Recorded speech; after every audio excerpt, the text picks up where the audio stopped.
Muito bem, meus queridos, estamos de volta com a nossa aula 14.1. Sim, agora é o momento que nós vamos fazer aquele bate-bola, jogo rápido.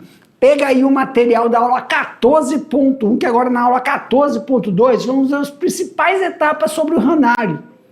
Mas antes disso, quero agradecer aqui a minha colega Carla Nunes.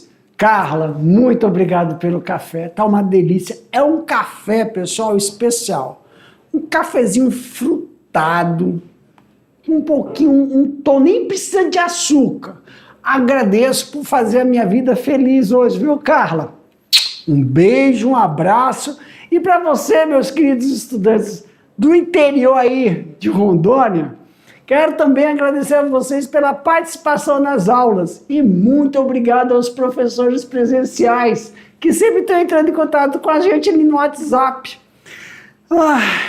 Agora, vamos fazer aquele bate-bola, jogo rápido, tomando esse café maravilhoso proporcionado pela Carla. Beijo, Carla. Meu diretor, na tela. Não é o suco da produção do Aloysio? Fazer o quê? De maracujá, né? Cupuaçu do Aloysio, então? Tá doido. Aula 14.2. Professor, a gente estava falando sobre o que na aula 14.1? Nós falamos sobre características da rã e manejo de criação. Dentro das características, nós vimos que são vertebrados de vida aquática e terrestre. Pessoal, o que isso importa? Importa que dentro do Hanário eu tenho que ter uma parte seca e uma parte de lâmina d'água. Só que essa parte seca não é seca, ela é úmida. Levar em consideração a respiração cutânea branquial. A cutânea pulmonar e branquial. Existem fases diferentes. Se existem fases diferentes, então nós temos, para mim, meu diretor, se existem fases diferentes... Fui aqui atrás, sem maldade, meu diretor. Isso, meu diretor. Vou cantar uma musiquinha pro meu diretor. Batatinha, quando nasce, se esparrama pelo chão. O meu diretor tá guardado no meu coração. Agora você já sabe quem é o diretor que está aí, esses dedinhos dele. Vamos lá, Jefferson? Vamos. Ranicultura. Quando nós estamos falando de respiração cutânea branquial e pulmonar, tomar cuidado com a fonte, da onde você está tirando a água que vai ser fornecida para os setores da ranicultura. São fornecimentos de água totalmente descentralizados. A água que vai para o setor de reprodução, a água que vai para o setor de girinagem, a água que vai para o setor de imago, a água que vai para o setor de engorda até 400 gramas e depois vai para o setor de engorda de 250 gramas, não são conectadas para que você possa fazer uma intervenção medicamentosa se necessário.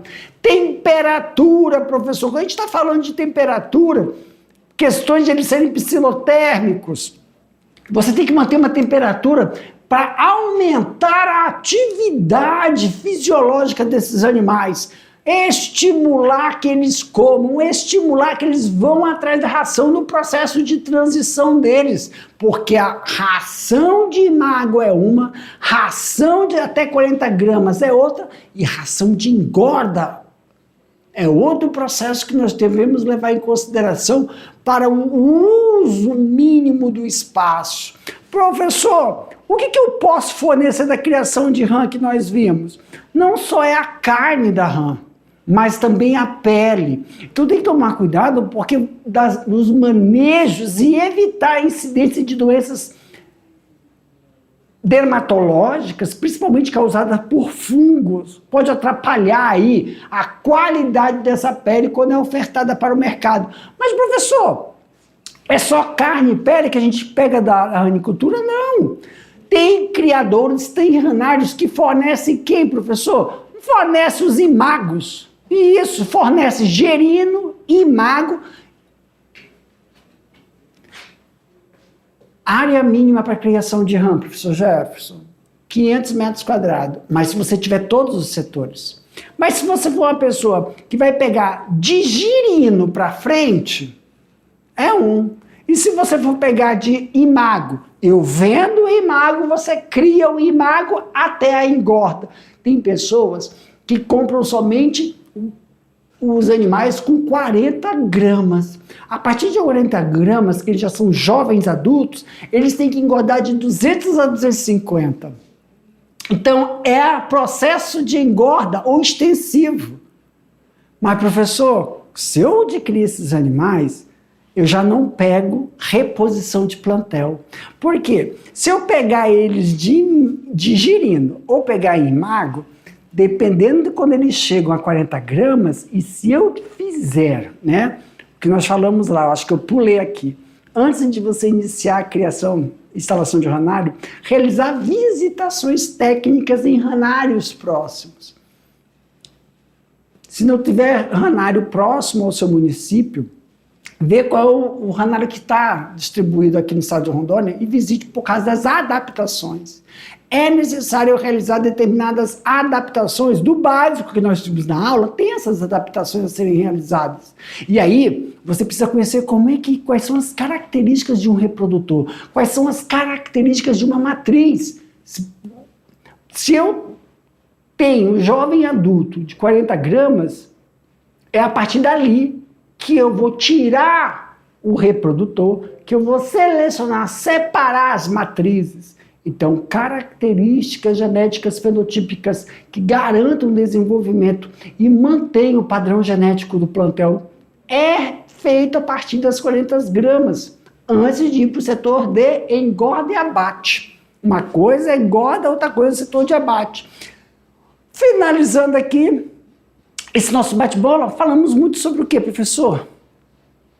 Adaptação a clima quente e úmido e também criação semi-intensiva.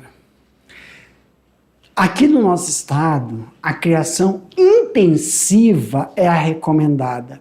A semi-intensiva que nós chamamos é somente aquela parte onde estão os reprodutores e os girinos. Se você tiver totalmente completo setorizações de ranário.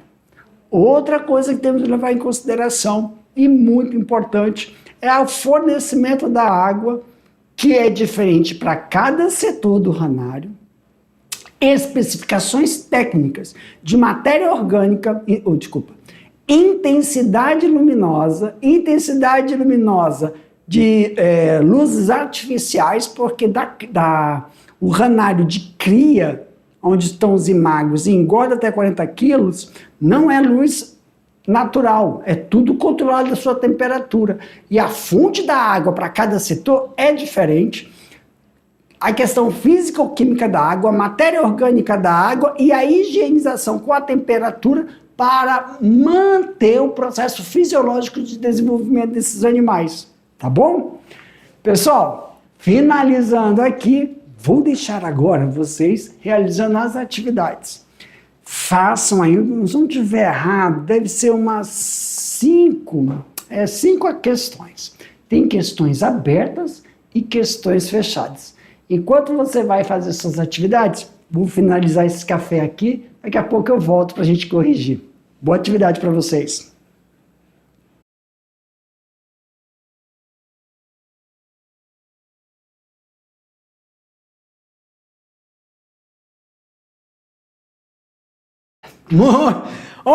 Deu nem tempo de terminar o café, acredita? Já voltamos para corrigir. Galerinha, agora é o momento que nós vamos fazer o quê, professor? Sanar qualquer dúvida que possa ter surgido durante a elaboração dos exercícios. Como é que nós vamos fazer essas correções, professor? É fácil. Primeiro, vou ler a pergunta. Assim que eu ler a pergunta, se for questão aberta, a gente coloca a resposta e eu vou comentar. Na hora do comentário, se você viu, professor, eu escrevi com minhas próprias palavras, só que eu não coloquei esse termo técnico aí não. Muito simples. Se você descrever o termo técnico coerente com o conceito, você sublinha esse termo técnico, coloca ele entre parênteses para criar essa familiarização, tá bom? Isso auxilia muito durante a avaliação. Outra, questões abertas. Nós vamos colocar aí a pergunta e as alternativas e mostrar o gabarito, qual alternativa está correta. Aí, durante a explicação, a gente vai explicar por que as outras alternativas não contemplam a pergunta. Tá bom? Meu diretor, na tela. Questão de número 1. A ranicultura tem como carro-chefe a produção de carne. Essa criação já é praticada pelos brasileiros desde a década de 1930, então a década de 30. Não sei por que todo mundo fala década. Desde a década de 1930, mas não é certo, não era falar desde a década de 30? Porque nós não chegamos em 2030, mas depois que passar em 2030, aí tem que falar os velhos falam 1900, os novinhos falam 2030, mas não terminou a década de 2000, né? Coisa de velho, né? Tá bom, professor, volta para a realidade, vamos lá. Questão de número 1. A ranicultura tem como carro-chefe a produção de carne. Essa criação já é praticada pelos brasileiros desde a década de 1930. A única espécie utilizada no ranário comercial brasileiro é a rã-touro, a rana catesbiana. Além dessa espécie, quais as outras 3 principais utilizadas na produção de carne e qual o sistema de produção que alcançou o melhor êxito no Brasil? Pessoal, nós temos as espécies rã leopardo, rã verde e rã americana. Só uma coisa, pessoal, para fazer uma boa heterogeneidade, se utilizam sim, tá? Dessas espécies. O melhor existe o sistema semi-intensivo e o intensivo, mas no Brasil o sistema intensivo tem apresentado boa qualidade no processo de criação, tá? Claro que dependendo aí da região tem adaptações no manejo. Questão de número 2. Os anfíbios constituem uma classe de animais vertebrados e pecilotérmicos. A característica mais marcante desses seres vivos é o seu ciclo de vida dividido em 2 fases, uma aquática e outra terrestre. As rãs pertencentes a esta classe de vertebrados, marque a alternativa correta quanto ao tipo de fecundação e respiração na fase terrestre desses animais.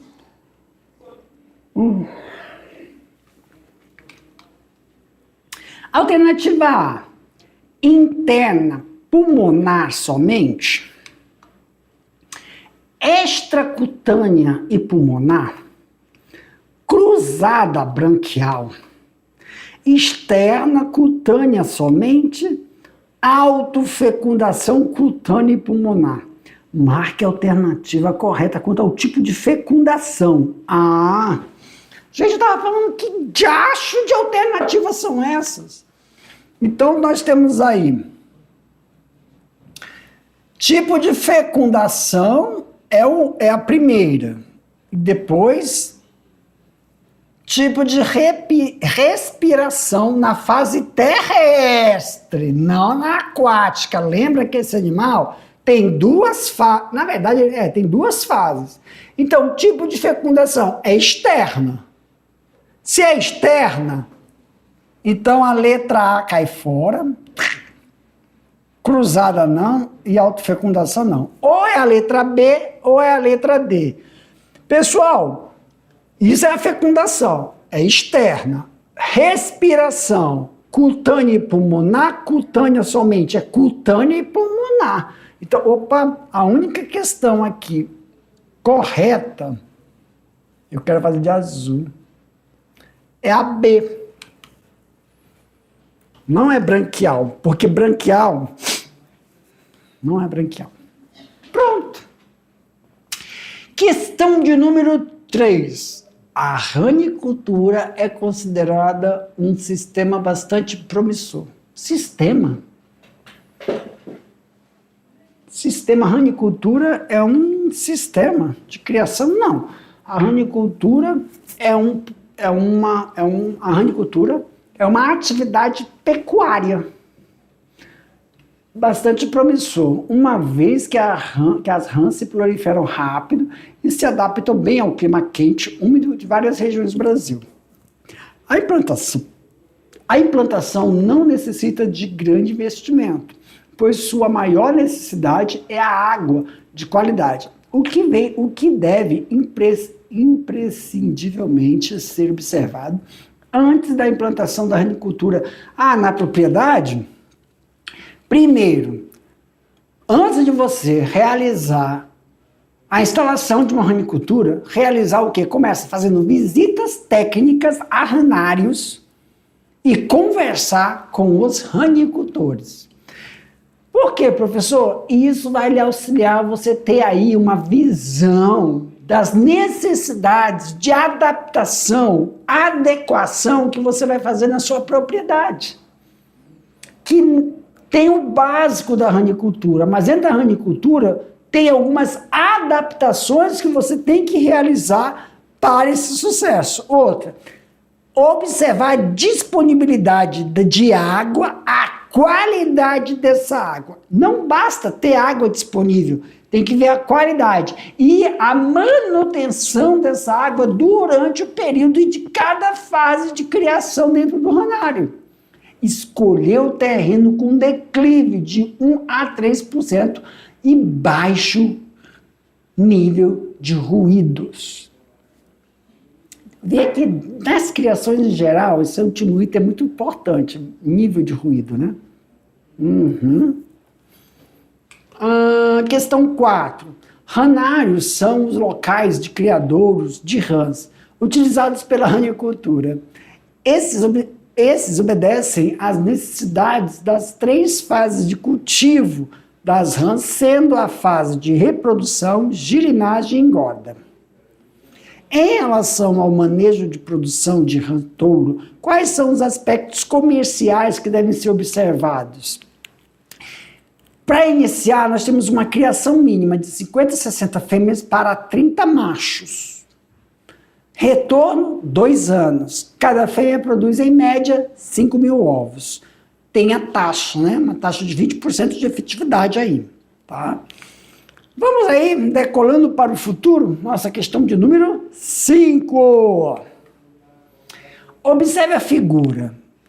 Na letra A, nós temos um representante, né, dos anfíbios aí em uma determinada fase. E na letra B também. Identifica a fase de desenvolvimento das rãs, se refere e a que fase de cultivo são destinadas. Olha, o primeiro, a letra A, se refere ao imago. O segundo, o girino. Então, nós temos o imago e o girino. O imago destina-se à fase de engorda. O girino destina a fase de girinagem. Né? Se for por nível de fase, primeiro vem o girino, depois vem o imago. Perfeito? Para mim, meu diretor... Pessoal, finalizando aqui a nossa última atividade, um abraço, um beijo para todos vocês. Tchau, tchau.